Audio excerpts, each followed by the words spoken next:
talk more about it. We'll definitely talk more about our anti-plastic swaps in the July portion of this webinar. So I'll reiterate this a bunch, but today we're talking about systemic issues around plastics and the plastic system and how that's contributing to our problem. And in July, we're going to talk about how we as individuals can make a difference and really specific ways for us to engage as individual activists with plastics. Yeah, let's go ahead and start the PowerPoint. Beautiful. Shout out as always to my friend and coworker Ari, who is doing our behind the scenes tech work today, because everyone here knows that I'm getting better, but I mess it up every single time. Okay, great. So let's go ahead and begin. Welcome everyone to the Eco Leaders 2.0 webinar on the problem with plastics. I just said this, but once again, tonight we're talking about systemic issues. And then in July, we're going to talk about the individual aspect of this issue. So today we're going to talk about the systems and the grander context of the plastics issue away from individuals. And I will go ahead and begin by acknowledging that EcoCycle sits upon land within the territories of the Ute, Cheyenne, and Arapaho peoples. We also acknowledge that 48 contemporary tribal nations are historically tied to the lands that make up the state of Colorado. And I will send out info about that in my follow-up email. So let's jump in. Here's our agenda. I will go ahead and introduce myself. My name is Rosie Briggs. I am the Community Engagement and Education Manager for EcoCycle. I'll talk about who EcoCycle is in just a second. I also run the Eco Leader Network for EcoCycle. So this webinar is part of the programming for Eco Leaders, who are our group of trained zero waste community educators and ambassadors, but these webinars are open to anyone. And also the Eco Leader Network is open to everyone. It's pretty specific to Boulder County, Broomfield, and Denver, just because of where EcoCycle is located, but we certainly have resources for those outside that area, and I'll share those resources. There are 86 of you tuning in so far tonight, which is great to see, especially on when the weather is starting to get so beautiful and it's still so light out. Just in order to accommodate these numbers, we have this Zoom meeting set to webinar style, which means we can't see or hear you, but we can communicate through the chat box and the Q&A boxes, which are both here at the bottom of your screen. So you can use the chat box to comment or interact with other folks, as you guys have already been doing. You're sharing tips and personal comments and commentary. All of that is great stuff. That's just going to be kind of a running chat. And then if you have a question that you want us to specifically answer at the end of the presentation, go ahead and put it in the Q&A box, which is, I don't know where it is for you, but it's in the middle for me. And that'll save your questions, and then we'll go over them at the end. And just note that if you are trying to chat to everybody, then you can choose who you're chatting to. So when you click the chat box, it'll say to, and if you want it to only go to me, it'll say hosts and panelists. And if you want everybody to be able to see it, all 88 people, you can choose everyone, and it'll send to all of those people. Let's see, other house cleaning things, housekeeping, house cleaning. I will send a follow-up email after this, as always, with all the links and follow-up items and resources and answers to questions, as well as the recording and the slides. So don't panic about writing down everything I say or hearing exactly what I said if it's specific names and things like that. So that said, let's go over our agenda. That was our intro. Then I'm going to talk quickly about who EcoCycle is. We're going to do a really quick climate anxiety check. Then we'll dive into what is plastic, the history of the plastics industry. So how did it come about? And then how is it widely adopted and popularized, as well as marketing tactics there around Keep America Beautiful and all of the markets there. And then we're going to talk about recycling markets. So not only how markets work and getting a sense of that entire system, but also changes, especially the Chinese market changes that we saw in the last few years. We will talk about everything that happened there and what it means for recycling, what it means for plastics. Then we'll talk about plastics industry projections, plastics and equity, And then we'll really talk about the solutions along with the good news segment, and then we'll have questions. So that is our schedule for tonight. Now we're up to 93 folks. That's great. I'm just telling you right now, I'm going to say it aloud to hold myself to it. I'm really going to try to slow down tonight because we have a lot of really exciting and I think really interesting information. And I tend to get so excited that I just like word vomit through it. So I'm really going to try. If you feel like I'm talking too fast, don't be afraid to give me some feedback in the chat because that is a given with my webinars. Let's get going. Let's start out with who is EcoCycle. So again, we're going to talk more about EcoCycle's role in this conversation throughout the webinar, but I'll just first give a very brief overview of EcoCycle so you know who we are as a community resource and so you know the source of the information that I'm presenting to you tonight. So just quickly, EcoCycle was founded in 1976 as a grassroots movement, a movement which successfully created the first curbside recycling program in Colorado and one of the very first in the nation. And today we're a nonprofit zero waste and resource conservation organization. We operate the Boulder County Recycling Center and the Center for Hard to Recycle Materials, which we also call the CHARM. And we have programs for outreach, education, and infrastructure for schools, businesses, events, neighborhoods, and communities. And then we also do legislative and infrastructural work in the community, state, national, and global level, just as one of the original recyclers and one of the only nonprofit recyclers out there. And I'll talk again about who else is out there. But that's EcoCycle, briefly. And before we move into the bulk of the presentation, I just want to now and moving forward kind of hold space in all of my webinars just to acknowledge climate anxiety and the very real and heavy mental toll I think we all feel as activists and people who feel responsible for the planet and everyone who lives on it. And I feel like in these webinars, I tend to have a really cheerleader type of attitude because I genuinely am really energized by this work. And I obviously am a genuine huge nerd about things like plastics. I love to talk about it, but I don't want it to feel like we're ignoring that being an environmentalist and a social activist can be just hugely emotionally heavy. And you know, part of what I love about this community and want from this network is that it can feel so isolating to care so deeply about this when other people aren't explicitly around you necessarily. And so yeah, we want to gather, we want to support each other, we want to feel supported, and I'll do my very best in this webinar to convey the reality of what is going on without feeling like it's being sugar-coated, while at the same time I want us to all keep in mind that it's not our fault that we ended up here. You know, I want to do my best to offer constructive solutions and offer hands-on engagement opportunities so that we can all feel fueled and connected, and so that I just don't want these webinars to feel like, oh boy, like what are we going to do from here? So I will also send out some climate anxiety resources, including the two that I've listed here in my follow-up email. So in my role, I just want to bring that pretty explicitly all the time. Now, that being said, I'm going to ease us in with a meme I made on behalf of the Earth. I feel like the obvious place to start with a webinar like this is to show you a series of horrifying images of plastic pollution paired with inconceivable statistics that we, are so horrible we don't even know what they mean. And I will give you real information about what's happening. I don't want to gloss over it, but I don't think that's necessarily productive to start tonight. So this is just the Earth introducing this very serious issue in the style of a teen 90s TV show. This webinar won't be all in memes, but let's talk about how the Earth ended up in this situation. How did we end up in this situation? So we'll start with what plastic is.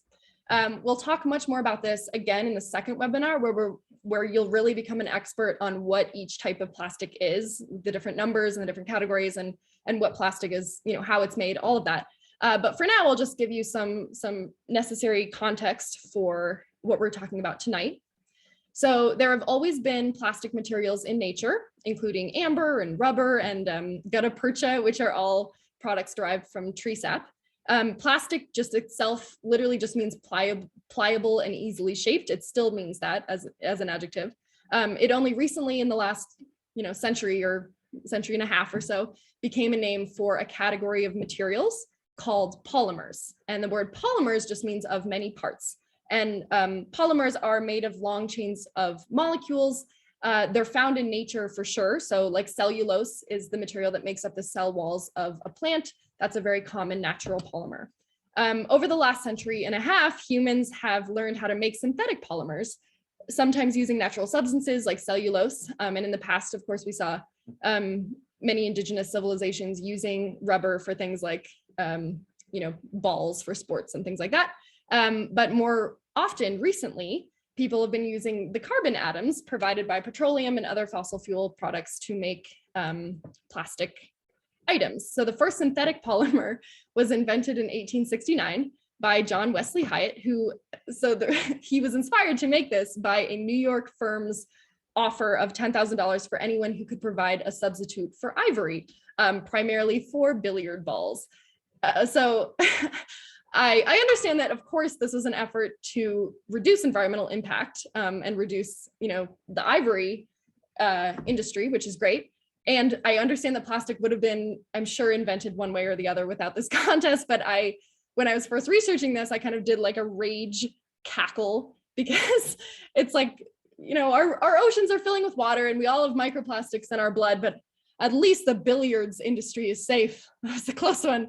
We may have created a monster, but we did it in the name of billiards. And again, that's, I know that's not what happened, but it is interesting that is a big part of the popularization of synthetic plastics is like, oh no, the billiard industry. So anyway, celluloid later found its niche in making film, which that makes it sound like celluloid is an actor that transitioned into the movies. We started making film out of it.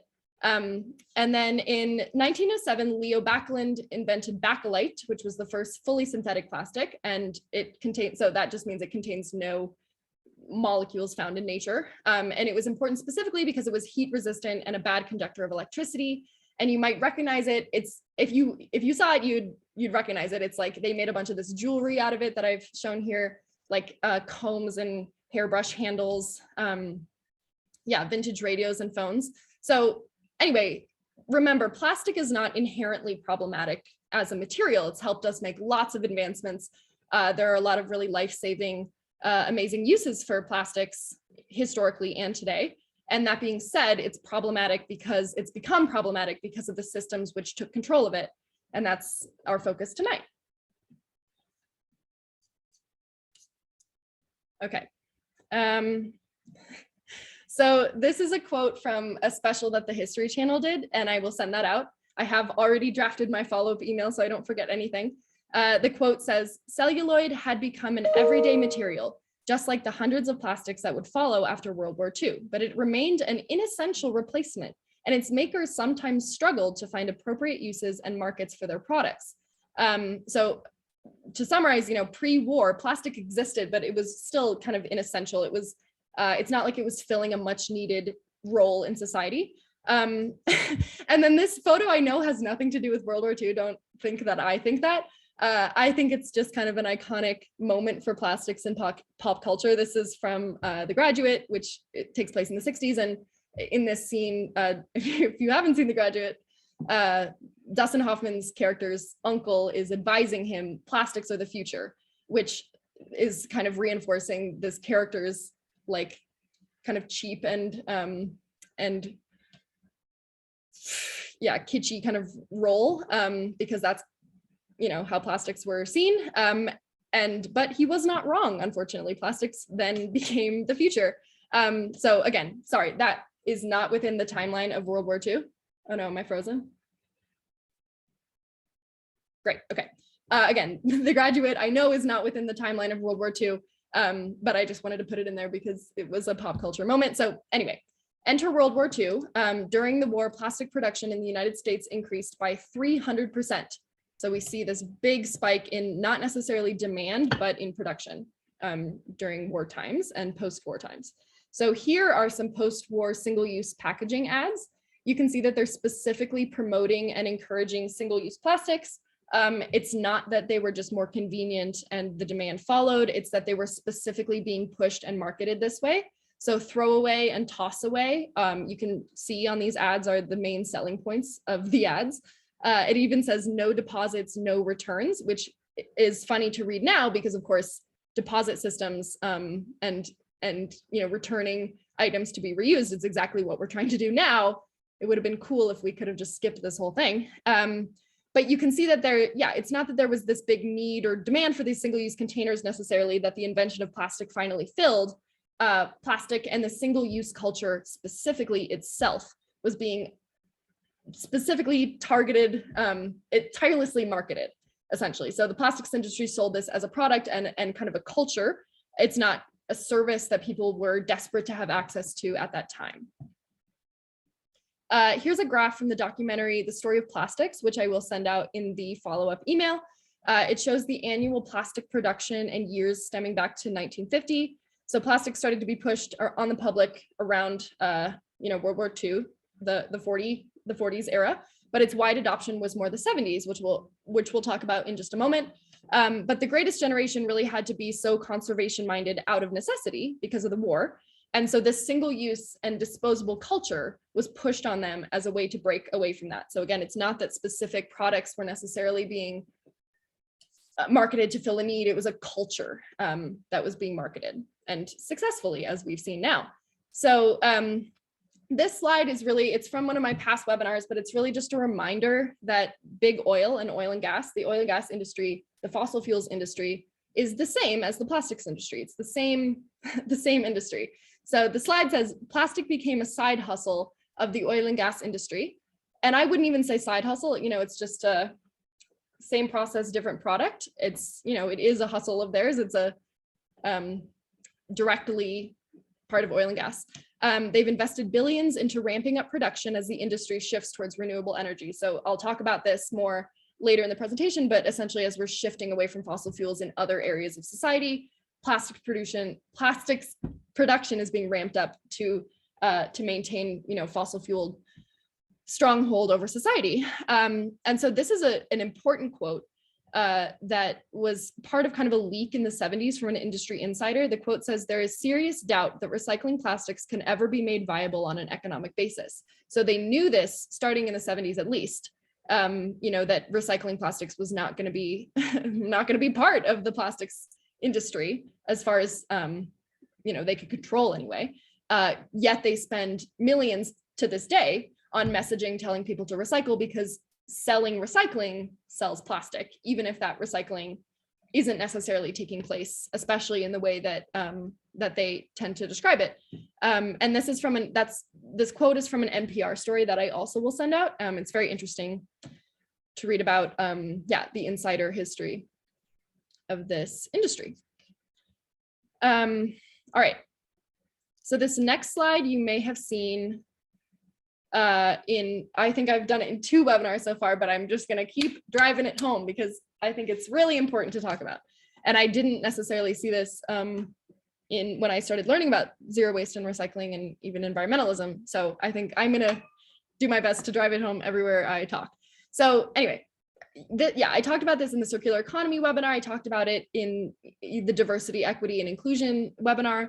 But I think it's really important to specifically and explicitly talk about why we all tend to think that this problem was created by us and feel individual burden and responsibility about it. So let's talk about Iron Eyes Cody. This person pictured here, he is one of the original icons of environmentalism, I would say, specifically when it comes to waste. So Iron Eyes Cody was this actor's, what he went by.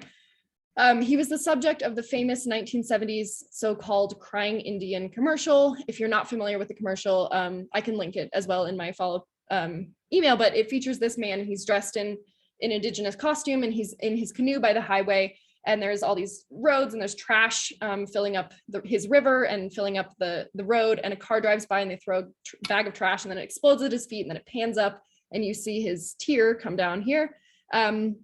Running down his cheek, which was kind of the iconic part of the commercial. And then he says, the tagline is, "People start pollution, people can stop it." So to unpack that, first of all, this actor is, you probably guessed it, not indigenous. He was Italian American, which, that's problem one. Second of all, this commercial, among many similar ones, was put out by Keep America Beautiful, which might ring a bell for you. It was a bunch of what you might not know, leading beverage and packaging corporations that formed Keep America Beautiful. So, think Coca-Cola, Dixie Cup, corporations of that nature. So yeah, all these brands whose trash you are seeing in the commercial and out in the world, they're the ones behind this commercial. And so the 70s came around. Previous to that, Keep America Beautiful did exist, but they focused on really kind of whitewashed messaging about just keeping things spotless. And it wasn't really about responsibility. It was just kind of about cleanliness in a weird way. But anyway, so in the 70s, the mainstream environmental movement kind of took hold in the US with, the first Earth Day and everything that happened, rivers catching a flame, all of those things. And so that's when Keep America Beautiful really started to rethink its messaging and its marketing campaigns. So these corporations pivoted to adopt that same kind of radical energy that they were seeing in demonstrations across America and across the world in favor of the environment during the 70s. And they used it to deflect the responsibility away from themselves, the producers, the polluters, and toward these individuals who obviously really cared about the environment and kind of would take that responsibility if it was framed well, which it was. So the tagline itself, really couldn't be more self-explanatory as a deflection. They're saying, you made this mess, you clean it up. And these huge packaging corporations who are filling our oceans and our environment with trash spend money not cleaning it up, not reducing it, but telling consumers that they are the ones who caused the problem. It's not it's not that they were ignoring it, it's that they were specifically spending money to perpetuate that rather than fix it. Nadine just said that this campaign was effective in reducing litter, and that's true. That is definitely something that I usually bring up because it did reduce litter. We don't see litter necessarily in that same way that we saw in the 70s. That was seen in the 70s. But that being said, I don't think it could be argued that was their primary goal as corporations who were paying to deflect responsibility. So yes, it did have a silver lining, but that is what crafted the messaging that continues to perpetuate this plastic production today. So yes, littering, that was good. But it can be said that marketing is certainly different now than it was in the 70s. But going back to the previous quote that I had in the previous slide about the plastics industry and the fossil fuels industry knowing, the point of that quote was that they were aware of what they were doing. And I think that that's true here as well. That being said, today, when we still when we sit down with industries and talk about stakeholder issues with them, which we do all the time, we sit down with corporations and packaging companies all the time as EcoCycle and part of our larger advocacy groups. But they often, we really often still hear them say, we just have to get consumers to be better at recycling. And some of them, I think, genuinely think that that's the problem. When EcoCycle, it's, to us, from our perspective, it's so clear, no, they don't even have access to recycling. What are you talking about? Of course, it's your fault. And of course, it's up to you to fix it.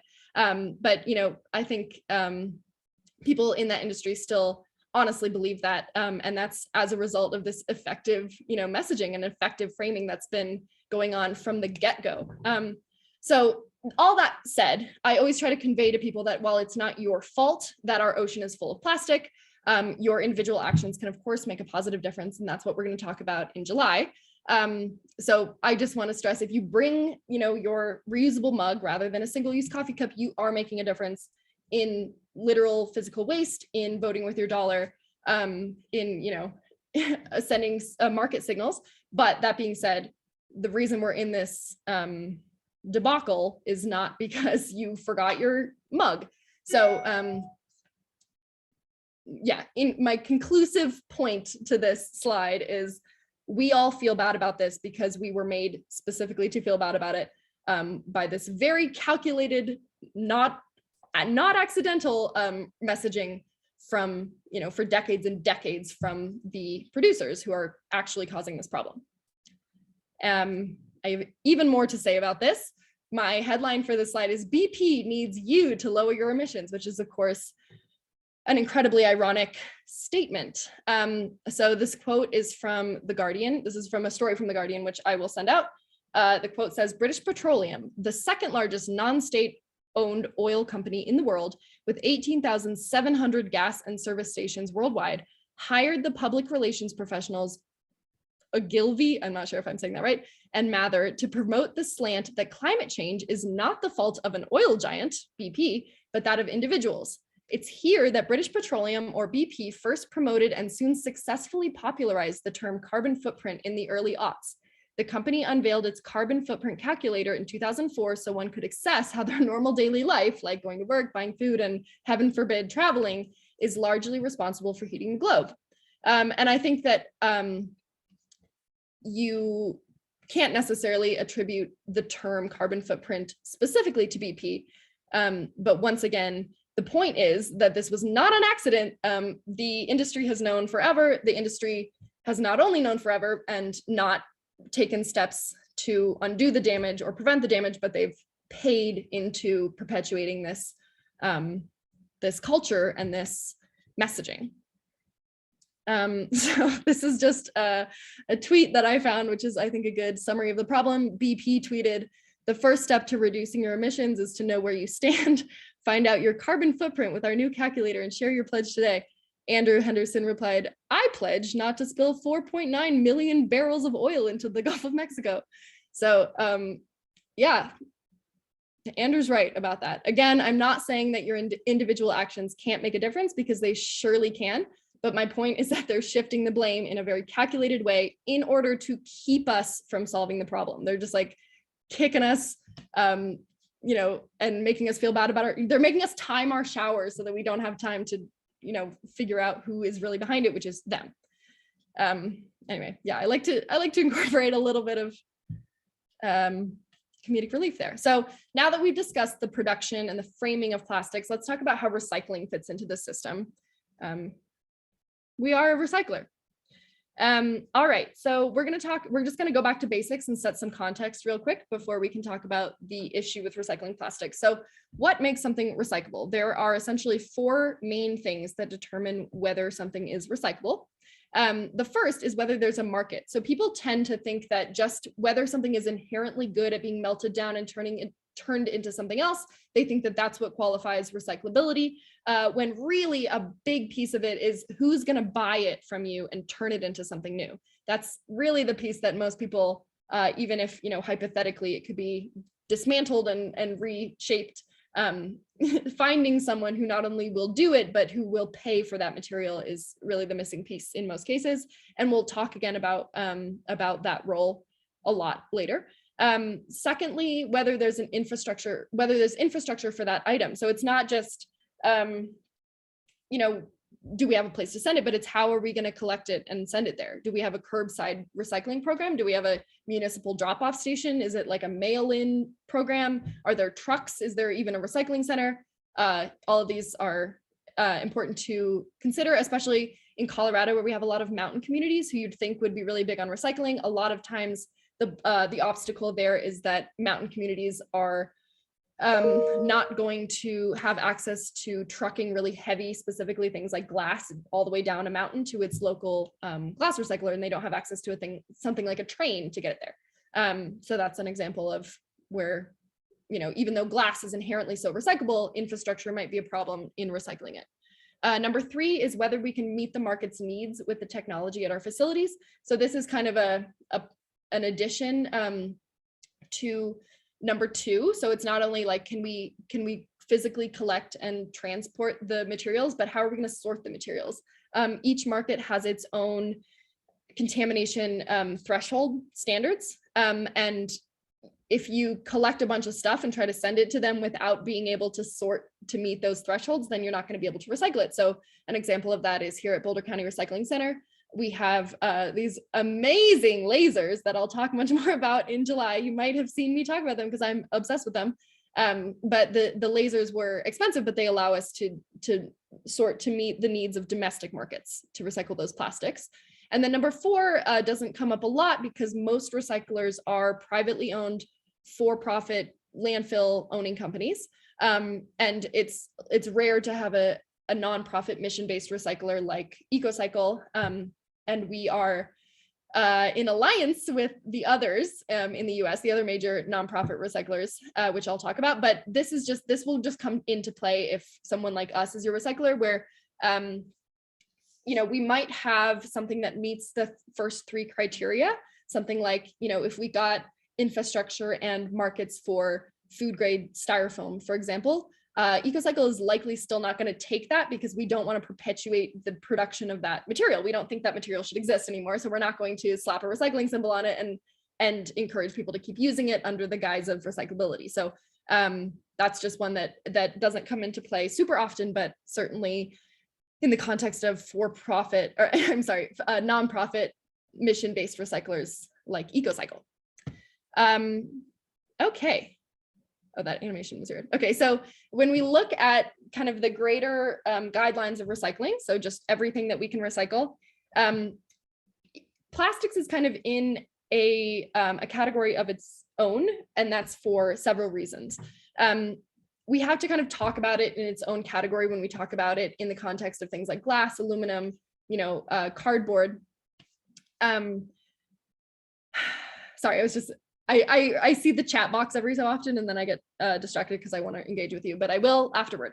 Okay, so there are a few reasons why plastic is in this category of its own and why as recyclers we treat it differently and we talk about it differently than those other recyclables like glass and aluminum. So first of all, low quality material. Inherently, plastic is not very good at being melted down and turned into something else without losing quality. It's going to just start degrading. It's going to start getting less and less rigid. And it just can't go around in an infinite loop like those materials like aluminum and glass. That being said, we do have technology for these items, these plastic items, to go bottle to bottle or turn back into the product or the same level of product that it once was. We have that technology, and the greater obstacle that's usually coming into play is few buyers, which is above it here. So what I mean by that is that there's this big gap in the markets that are and the plastics producers that are creating this plastic and the markets which we need to send the recycled plastic to. So when we look at the rest of the recycling guidelines, we see that most industries are buying back their own content because it makes financial sense for them to do that. For example, if I, am making a fiber product, if I'm making like paper towels, it would make, well, there are subsidies for paper too, so maybe I'll use aluminum, but in general, with the other materials, it makes more sense for me as a producer to buy back post-consumer recycled content because that content has already been extracted, it's already been processed, it just needs to get turned into something different than it was. Otherwise, I have to go in and extract whatever natural ore that is from the earth, whatever ore we're making this material for. So like bauxite, if I'm making aluminum, it just makes more sense for me to just buy back already processed, already refined aluminum than it does for me to go into the earth and mine new ore to process into new aluminum. The reason there's a big gap with plastic specifically, so plastic is made, again, from oil and gas. It's drilling oil and gas, fracking for it. When plastics producers go to do that, not only, they're incentivized to continue drilling virgin oil and gas because there are subsidies for them to do that. So they're subsidized to make plastics out of virgin oil and gas over buying back the content that they already produced and could be buying back to make into new stuff. So because of that subsidy is creating this false market in which virgin oil and gas wins over post-consumer recycled content plastic, which again, it wouldn't win without that subsidy. It was creating a false market. Without subsidies, post-consumer recycled content wins every time, regardless of the material. So there are subsidies for things like logging. So for the paper industry, that's relevant too, but it's really a sticking point specifically with plastics. So what ends up happening is these plastics producers, they're producing all these plastics, and then rather than buying them back, they're continuing to drill. And so what a third party usually is like, okay, I'll buy these plastic bottles and I'll turn them into a carpet or running shoes or like yoga pants or something. And that's great. And it's great to buy those products to add demand to those recyclables. But at the same time, those final products are probably going to head to the landfill. They're probably not going to be able to be recycled. And that process doesn't necessarily slow down the original plastics, the original production of those plastic bottles or whatever they're making. And so it's, well, we see this with other materials on the recycling guidelines. With plastic, it's more like, and then, we're still seeing this linear production. And so without that, with those subsidies and without anything legally requiring these producers to buy back their own material to add value to it and build these markets, they're gonna keep drilling all day long. And with that comes, so most of these really, it just comes down to that producer gap. So bad design also comes in there. Producers aren't incentivized to design something that's easily recyclable because they'll never see it again. They are not involved with the recycling process most of the time. So they're just going to design whatever they want and then leave it to folks like us to figure out like what it's made of. Could we recycle it? How are we going to communicate this to our folks? And then, it leaves it to you to figure out like where do I put this bottle? It looks different than anything I've ever seen. Okay, and then there are just a few more criteria that plastic does not meet a lot of the time for recycling. So let's see the next slide. Well, there we go. Okay, so that being said, because we don't, because the plastics industry aren't adding value to that product by supplying demand via buying it back, it's costly for us to collect and sort plastic.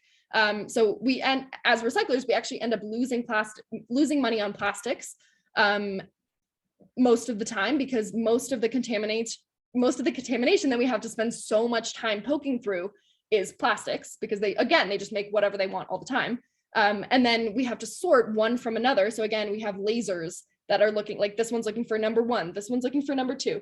We can't just sort them out with like a magnet like we can for steel. And then at the end of that, after we've spent so much time and money and energy sorting and collecting these plastics, we don't get good money for them when we sell them on the markets, because again, there's that producer gap.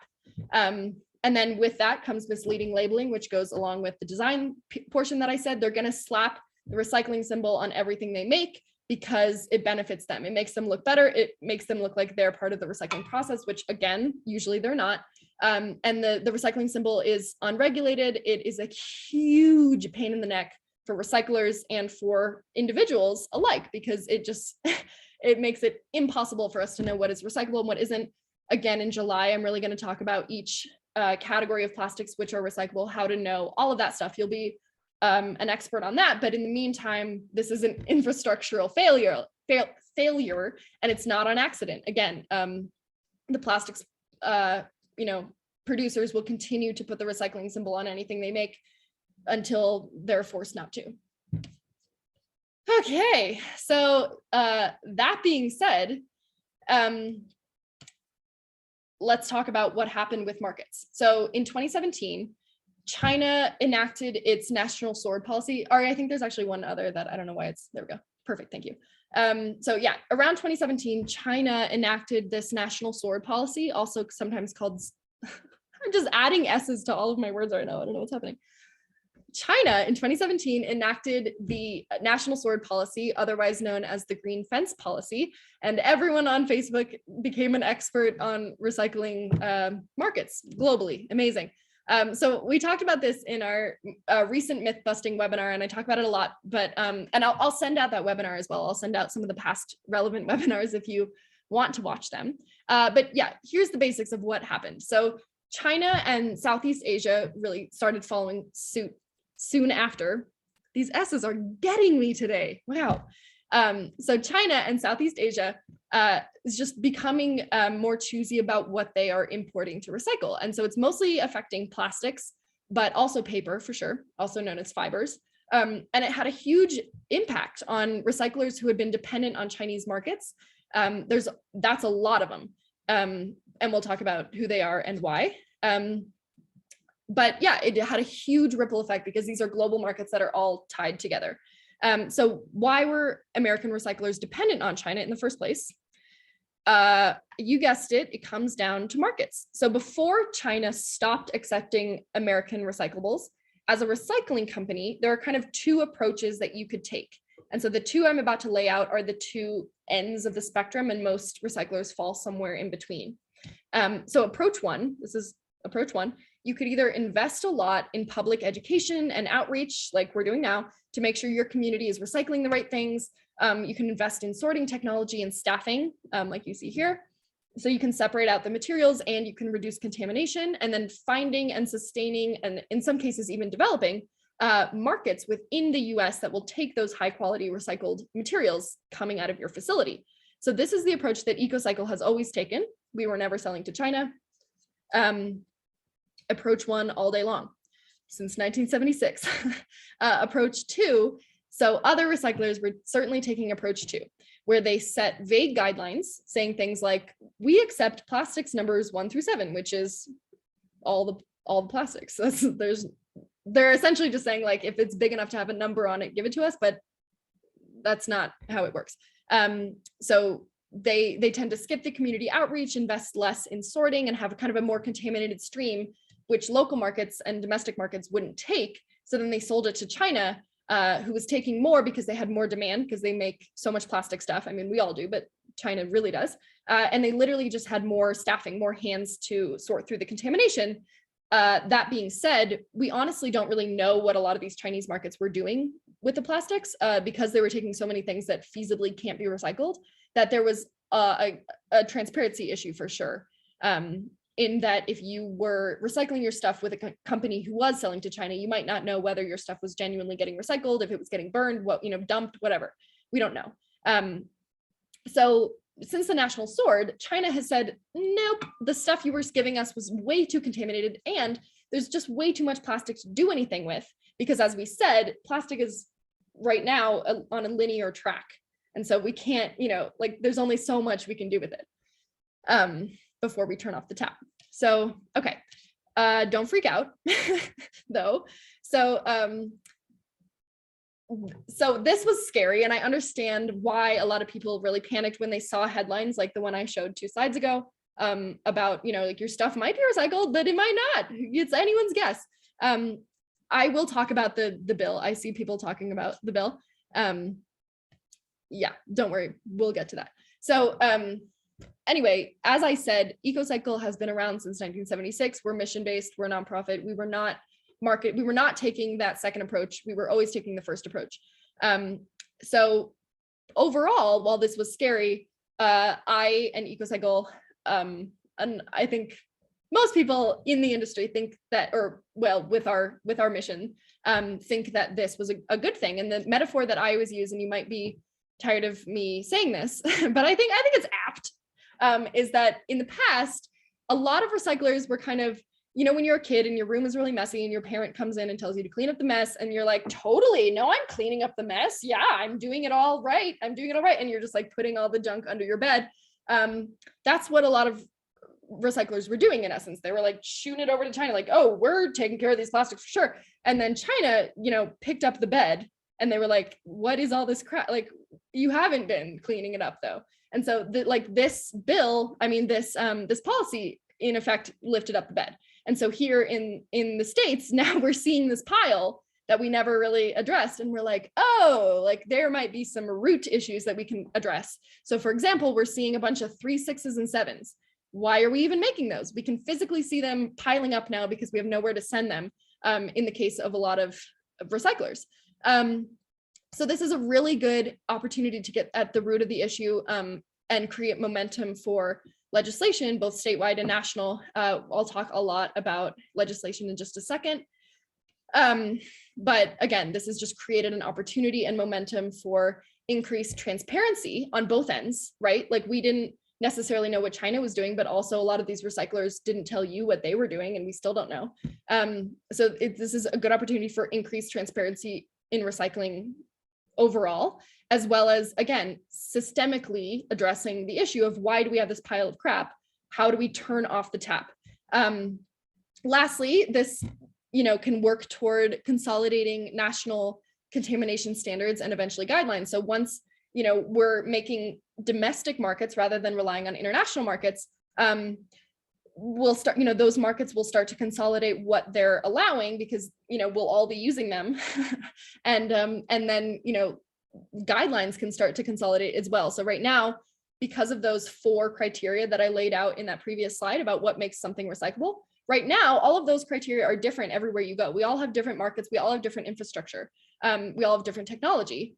And, the more we as a nation focus on these solutions, the more those things are going to start to look similar, and you won't need a doctorate to recycle your plastics. Yeah, so don't freak out. And moving forward, let's talk about the solutions that are out there and where we can go from here. Let me just take a second to make sure I didn't miss anything important in the chat. Yep, we're talking about the bill.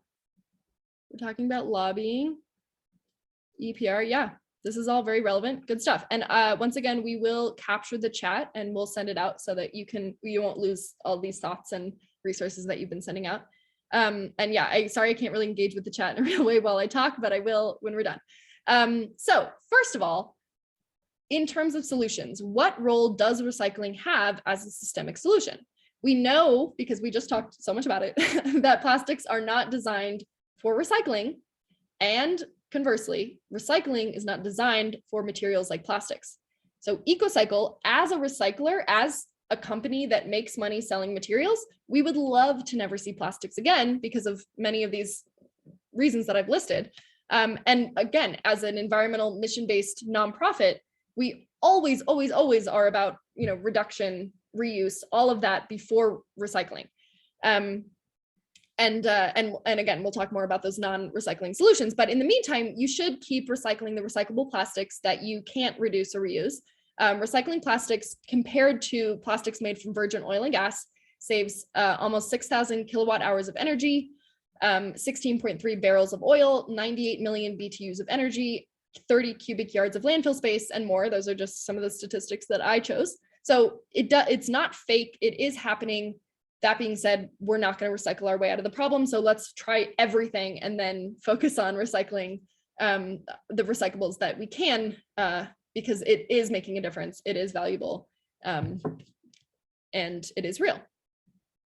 So with the shift, I already touched on this, but I just want to really drive home, because often when I talk about the systemic issues around plastics, I really do get a lot of like, it's just supply and demand. It's just because so many consumers are lazy and they want to rely on single-use plastics. And if we stop buying them, they would stop making them. And while that argument does hold in terms of, like I mentioned earlier, voting with your dollar, the more we refuse single-use plastic products and opt for reusable products, opt for non-plastic alternatives, that is a valuable way to engage. That is a real way to, voting with your dollar is real. But this issue is not a supply and demand issue. As I said, with the shift to renewable energy, plastic is kind of becoming the new coal, the new petroleum. So the writing is on the wall for these industries economically. And so big oil is banking on plastic specifically, investing billions of dollars to realize their dream of quadrupling plastic production in the next 30 years. So as they're seeing they're starting to lose their stronghold in areas like transportation, energy production, they're doubling down on this plastics, portion of the industry so they can maintain this, societal stronghold that they have had for a really super long time.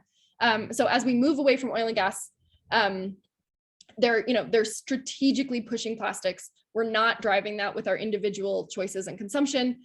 Usually you don't even have an alternative option. You're just handed a plastic fork wrapped in a plastic wrapper, which is the example I used because it's so stupid. We need extended producer responsibility laws and circular economy models, which again, I'll send out the circular economy webinar and the EPR webinar because we can talk about those individually for 2 hours. But yeah, for now we're fighting upstream, and it gets increasingly harder to fight as they ramp up this strategic production. And so we need individual and infrastructural solutions to fight this intentional influx of material. It can't just come down to individual supply and demand. And moving forward, it is imperative that our environmental efforts specifically are intersectional. So plastics is an equity issue. Plastic is made from oil and gas, as we've said a million times. We get plastics from fracking. Fracking disproportionately affects communities of color. And being a NIMBY, which NIMBY is short for not in my backyard. And it's like when something is happening in your immediate geographic community. So like whether they want to build a fracking pad or a new development or a dam, NIMBY is not in my backyard. It's where you take action because it's directly affecting the place that you live. While that can be a really great catalyst for environmental action, it is a really privileged stance to be able to take, and privilege can be used, privilege that anyone holds can be used to fight for communities, even if they're not yours, with less political power, fewer resources and less time to be politically engaged at all. Obviously, lots of pipelines are built on Indigenous territory. That's, tale as old as time. We still see that countless times, even, today, especially in the US and Canada. Plastics are burned and fill up landfills. Plastics are burned and fill up landfills, which again are disproportionately near neighborhoods of color, and ocean plastics disproportionately affect coastal communities in the global south. And then, we take away water access to make bottled water. What else? Drilling new oil and gas to make plastics out of virgin fossil fuels rather than recycled content is subsidized. So not only is this happening, but we're perpetuating it financially directly, this very messed up system. So again, recycling is a critical, ethical, transparent part of this solution, but it will not get us out of this mess, specifically with plastics, but with anything. First, we have to turn off the tap.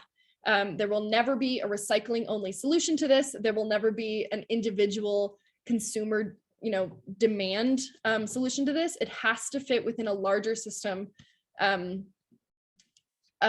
centered around production design and EPR change and circular economy infrastructure. So what does that look like? Infrastructure, we really have no shortage. This slow talking is tripping me up. I'm sure it's still not slow. There are some bullet points. I don't know why it's animated, sorry. So we really have no shortage of solutions to present to you. And I'll start with infrastructure and then get into legislation. And keep in mind, there's tons of overlap between these two broad categories. So it's not like infrastructure and legislation are mutually exclusive or even separate at all. This is, by the way, our final section. And so now we'll soon have time to talk about questions and get excited. So with infrastructure. So first, and a really important thing we can do is increase access to recycling. Again, not just with plastics, and I would add compost as well. So tons of folks, especially, it comes back to an equity issue again, especially folks in lower income housing, multifamily complexes, and rural and smaller communities don't have access to recycling at all.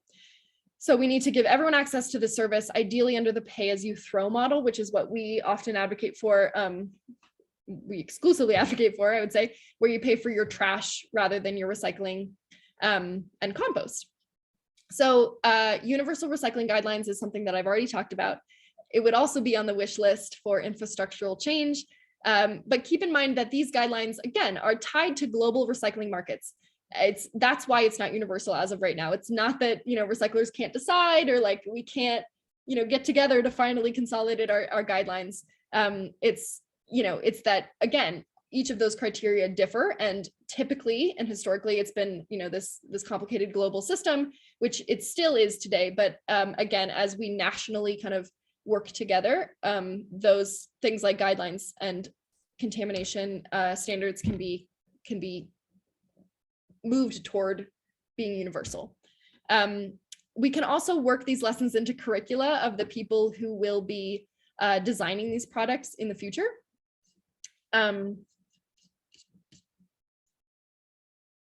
Sorry, okay, I got the chat was getting interesting.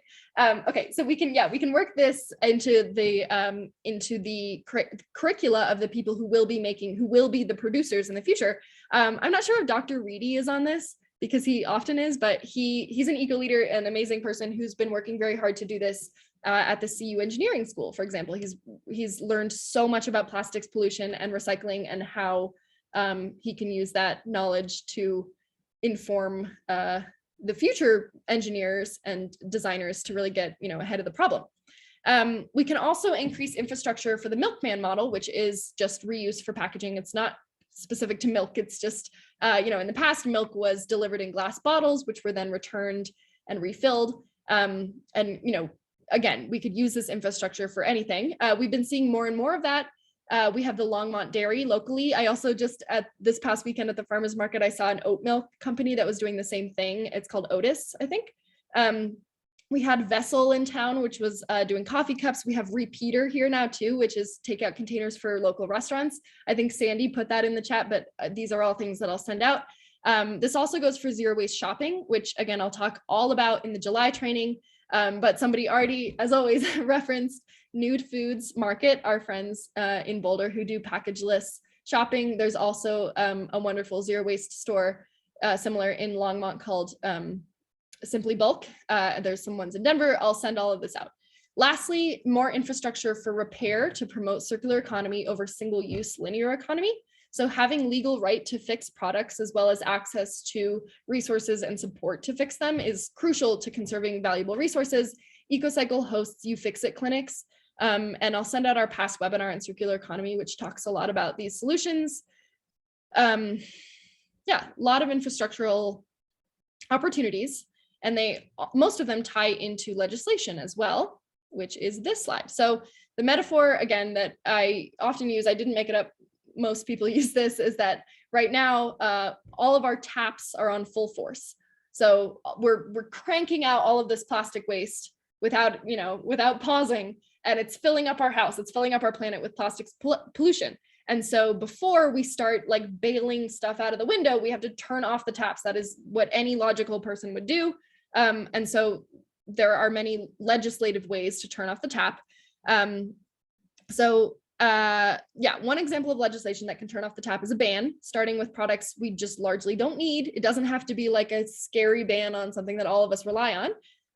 But let's stop using our precious natural resources to make products we just, again, largely don't need as a society. We've seen an example of this legislation like polystyrene bag bans, plastic bag bans. This doesn't ban usually the making of the products, but it usually bans the sale and distribution of them in whatever, city, town, county, state the ban is in. So it effectively cuts off the demand rather than the supply, but it does so on this very large scale level. And one obstacle to bans is a preemption. And this is essentially a ban on bans that affects specifically for plastic. 18 states, I think, might be different now for plastics. So locally, if we were under a preemption, we could all unanimously decide within a municipality, for example, that we wanted to ban some specific plastic item like, foam cups, solo cups, something like that.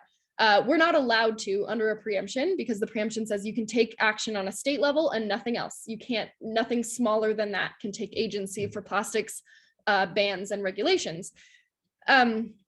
So you can see on this map that Colorado typically or historically was a preemption state. We had this preemption and we worked for years to get it off the books. And I'm so excited. I've talked about it in so many webinars and I'm so excited for the first time to be able to say that we shook it. We got it taken out of Colorado legislation via our Plastic Pollution Reduction Act bill, which I will talk about, but we successfully passed it. And that was part of it, is lifting our preemption. As far as I'm aware, I could be wrong about this, we were the first state to lift this preemption, which sets a really important precedent for others. And even if we weren't, it still creates momentum and precedents for others. Yeah, really exciting. And then in addition to bans and whether or not you're working under preemption, we can pass taxes and fees. That's still allowed under states that have preemption. Taxes and fees are treated legally differently, but yeah, in Boulder County, for example, City of Boulder has a fee on single-use bags. Louisville and Fort Collins passed a tax.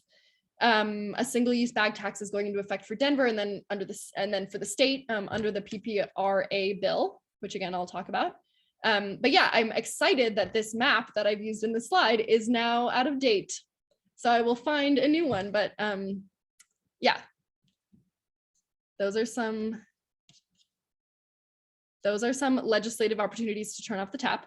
And then kind of this big theme that we've been touching on and talking around this entire time is extended producer responsibility, which is what we used to call it. And now the industry is moving toward calling it producer responsibility. But either way, it's just what we've been talking about. There's, especially with plastics, there's this big gap between the people who are making the stuff and the people who have to deal with it. And right now the burden falls on us. It falls on, us meaning people. It falls on recyclers like EcoCycle, and it falls on, of course, the environment. And as I said, disproportionately,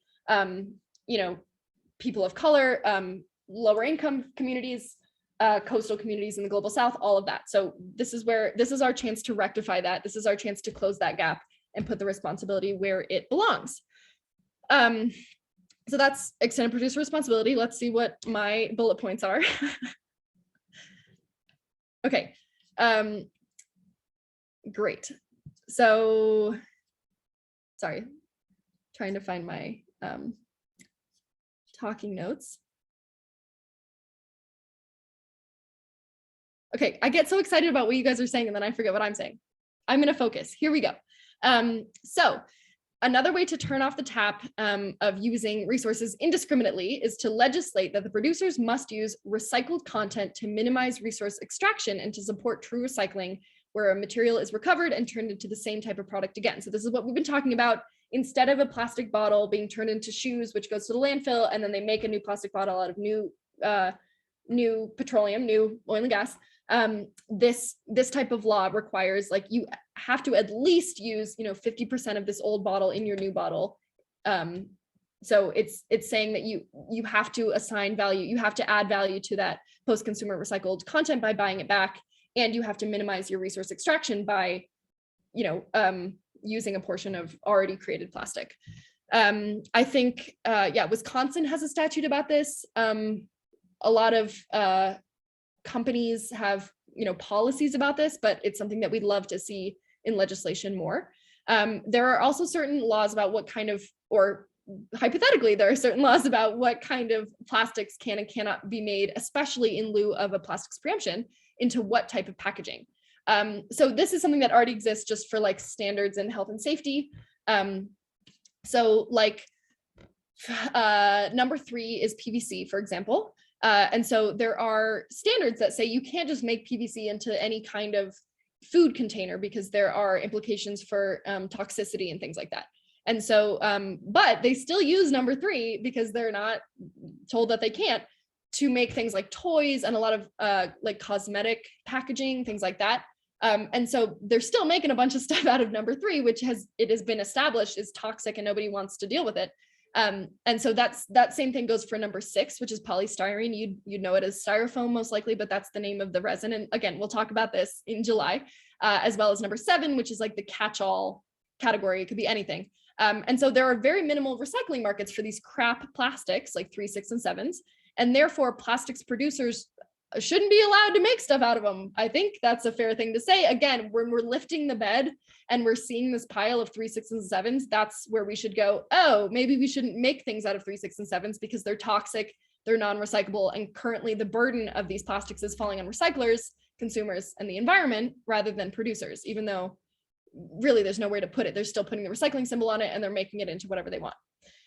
So that said, again, producers should pay for the packaging they produce. That I think is, again, a fair thing to say. We've all purchased something that was 1/20th the size of its package, and it's always infuriating. And it only makes sense that the producers should be incentivized to use less material, right? Use less packaging. It's so stupid when they make so much. And then they should also be incentivized to use materials that can be recycled, composted, again, recycled content, just more eco-friendly materials in the packages that they're making, as well as literally less packaging. Under this type of law, reusables and take-back systems would also be incentivized. And then we can also pass legislative incentives to recover more materials and prevent them from going to the landfill. Recycling in Colorado, you may have heard, is a little bit behind the rest of the country. I'll send out our State of Recycling report, which is an amazing comprehensive report annually that our team does, our at EcoCycle, along with CoPerg. So we're sitting right now at a statewide recycling rate of 15%, which is not so good, and it's less than half of the the national average, which is 35, which that's not even good. And so it's not that, again, it's not that you're failing as an individual to recycle your stuff. It's not that you don't care. It's part of it is that out here in the West, we just literally have a lot of room. We just have a lot of space in which to put trash. And so if you're looking at recycling as an alternative to landfilling, you're going to look out here at the West at all of our landfill space and be like, I don't really see the problem. I don't really know why it's, necessary to recycle or compost when we can just bury it for almost free. So because we have so much space, our tipping fees, so the cost it takes to landfill something is dirt cheap.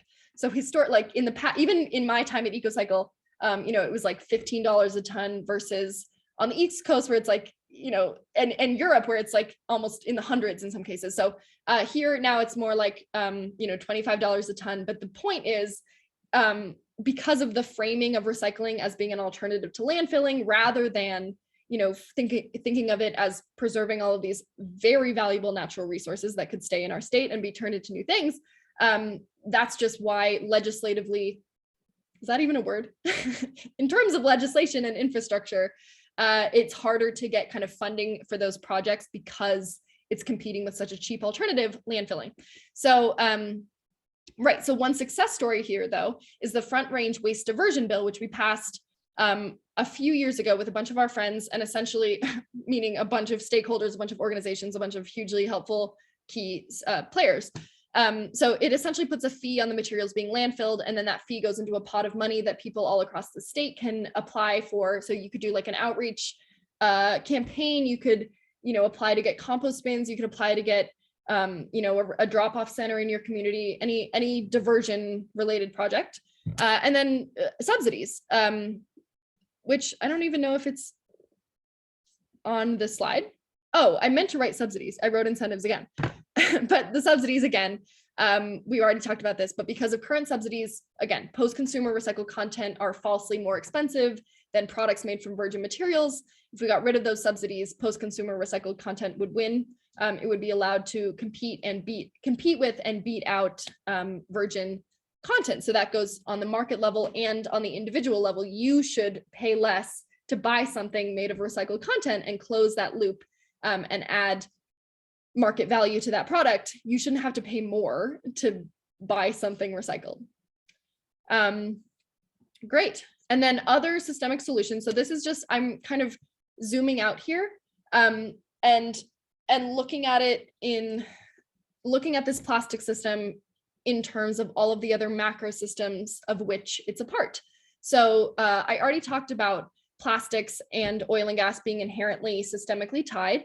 So one thing you can do, kind of on this macro level is divest. I mean, anything really you can do to divest from oil and gas is useful, whether it's, like someone was talking about their EV, great. If that's not an accessible solution for you, lobby your university, your bank, your work company to, figure out what kind of institutions you're investing in and who they're investing in. And if it's fossil fuels, just again, any level of divestment is valuable, and it's actionable, and it's important in this climate and plastics conversation both.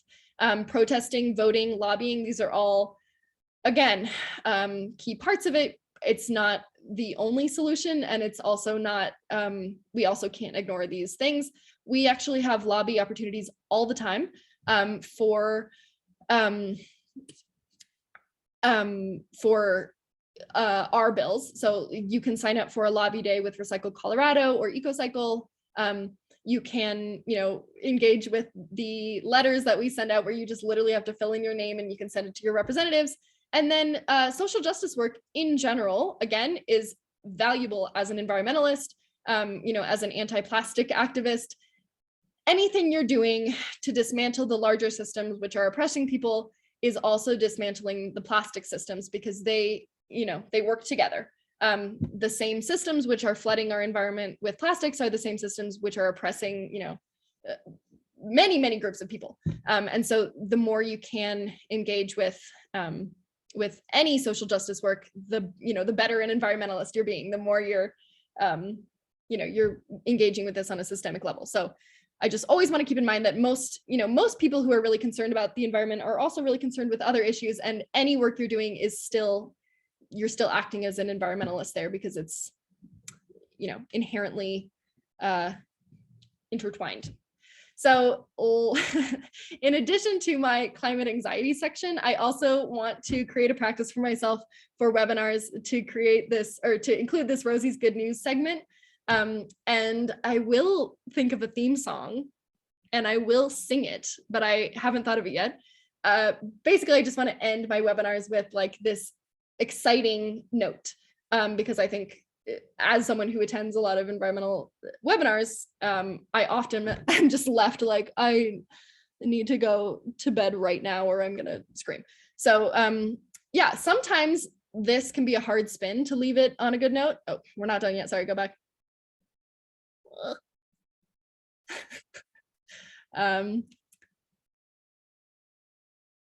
Stand by. Sometimes it's hard to think of a good note to end it on, but today, with this webinar, it is actually super easy to think of one. Ari, let me know if there's some way I can help switch the slide, sorry. No, I just accidentally clicked escape, so hold on. Okay. Oh, someone said, someone said that, they're having trouble having faith in the voting aspect of being engaged, and yeah, that's valid. And again, that's why it was just one of my bullets, is because like we should all be engaging politically as much as we can, and it can't stop at just like vote. It can't, that just can't be the only thing. So okay, back to good news. Yay, good news. So much. So much. So first of all, really fresh news that I already saw in the chat box, because I know that you guys are already paying attention. Hot off the presses, the Colorado Producer Responsibility for Recycling Act, HB 22-1355, passed the Colorado, the House on Wednesday, and now it just has to be signed by Governor Polis. This would make Colorado the first state in the country to create a fully producer-funded and operated statewide recycling system for all consumer-facing packaging and printed paper. So EcoCycle worked so hard on this, along with so many of our friends at Recycle Colorado and lots of other businesses, activist groups, school groups, organizations, local government groups, a bunch of other stakeholders. It was such a community project. But what it would do is fundamentally transform Colorado's recycling system, and I'm reading because I don't want to get it wrong, by requiring companies that sell packaging, whether it's plastic or not, in the state to pay for a statewide recycling system to increase universal access to recycling. So the system would be administered by a producer-run nonprofit known as a PRO, a producer responsibility organization, supported by an advisory board and overseen by a state agency. So the PRO will collect and manage producer funds and then reimburse public and private service providers for collecting and processing recyclables. And so the goal is for every Coloradan to have free, convenient recycling that's just as easy as their trash service. And again, we are over the moon about this. This is huge. Someone just said like, this is groundbreaking. It really is. It's huge. We cannot believe how much, legislative success we've had. I mean, we can, because we worked really hard and it's really necessary, but just my coworker, Kate Bailey, who's amazing, has said, in past years, not very long ago, we were knocking on legislators' doors trying to get them to engage. And now we have legislators knocking on our doors saying, draft a bill for us. How can we help? I'm getting, feedback that my constituents care about this and want to see something happening. So thanks, Ellen. So it passed the House, it passed the Senate. Now it just has to be signed by Governor Polis. And he is, of course, usually aligned with our bills, but he is under pressure to veto the bill from corporations. And so please let him know that you support this bill as a Coloradan, especially if you're affiliated with a Colorado business. That's really helpful from the business perspective. I will send out the link to sign that letter in my follow-up email. If someone has it handy, even throw it in the chat. Sorry, I didn't have it handy, but you can. That is a useful thing that you can do ASAP. And then just, we've been doing so much unprecedented legislative work that it's hard to even keep track, but I don't want the recent excitement of the EPR bill to overshadow the work we and so many others did on the Plastic Pollution Reduction Act. And I'll send out fact sheets for both of these bills so you can really read through them after this. But this was a monumental bill that we passed, again, super recently, just last year. Again, it lifts the preemption that we had on plastics in the state, which is amazing. And again, the product of so much work from such a long time. It phases out single-use bags, plastic, and paper, because again, trees are also not a renewable resource or an infinite resource. And then it bans food-grade polystyrene, which is woo. I mean, can you imagine not seeing styrofoam everywhere? Oh, so that's Rosie's good news. Ooh, it was so easy to think of because we have so much good news and it's so relevant specifically to what we're talking about tonight. So in order to even show you how relevant it is, I'm going to go back to this legislation side. It's the same content, it's the same copy from the legislation side, but I added this victory, like Rocky image, because we did it. So this is the things that I the bullet points are the legislative solutions that I offered in a previous slide. And then I added a little stamp for which things bills we've passed will address. So Ari, there's even one more I think that I just added.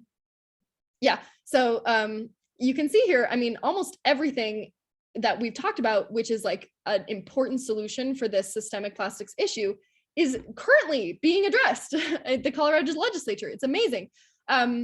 I added increased access to recycling, which was from the infrastructure side, but I put it on this slide because EPR is addressing that. So again, the whole point of this EPR bill is saying, hey, packaging people, you have to pay more if you're going to make more stuff. You're going to pay more if you make it unrecyclable, unrenewable, uncompostable, generally less eco-friendly.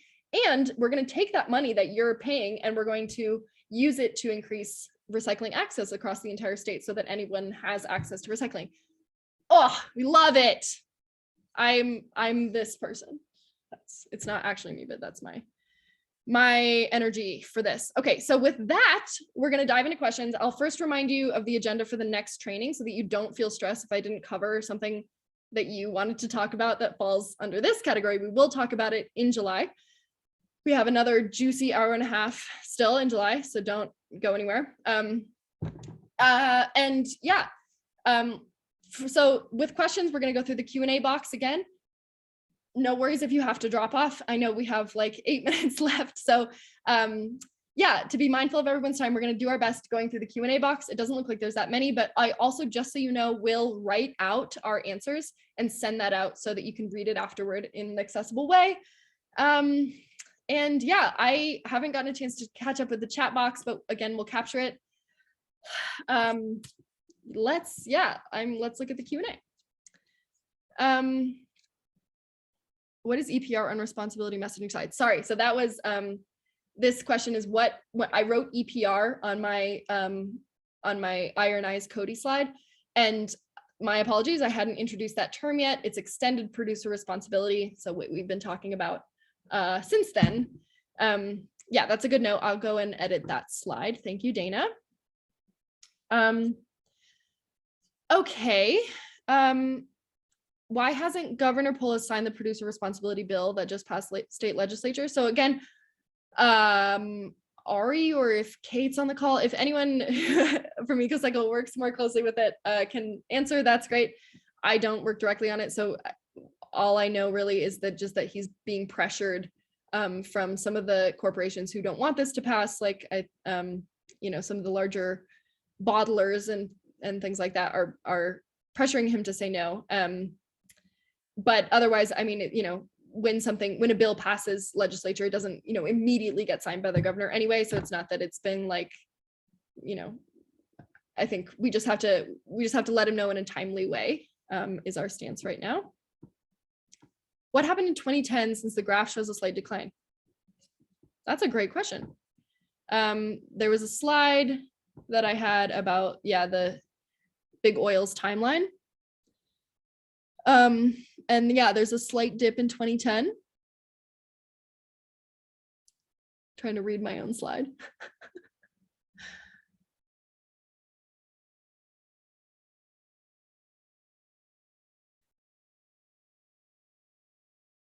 I honestly don't know. I can look more into that graphic and include that in the follow-up. There were so few questions. Wow, what an efficient night. Let me see if there's more in the chat. Who are the third-party certifiers of recycled content? Another one I don't know off the top of my head. Yeah, that's great. Let me capture that and then we can answer it in the follow-up. I honestly don't know. Anything else?